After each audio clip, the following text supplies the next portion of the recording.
Ci sono i musei Pietro Griffo e Pirandello ad Agrigento tra quelli che rimarranno chiusi nei giorni festivi. La decisione è stata presa dalla Regione Sicilia e fa seguito all'esaurimento dei fondi previsti per pagare il lavoro straordinario ai dipendenti e custodi.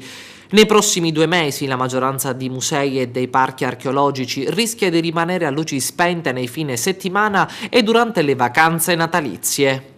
Il primo a chiudere i battenti è proprio il Museo Griffo, che ospita tra gli altri l'Efebo e il colossale telamone dell'Olimpeion. I 68 tra custodi e amministrativi hanno superato il tetto massimo delle giornate festive in cui si lavora, pari al 30%.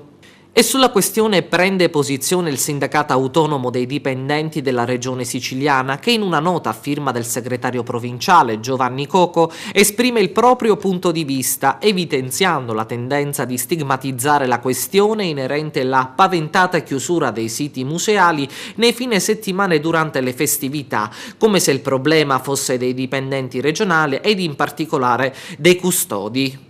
Addirittura, si legge nella nota, vengono evocati gli straordinari come se il problema fosse la bramosia di risorse economiche da parte del personale. Così come le ferie sono un diritto irrinunciabile, anche il ricorso all'utilizzo del lavoro nei festivi è regolamentato per non superare il 33% dei festivi e domenicali nell'arco di un anno.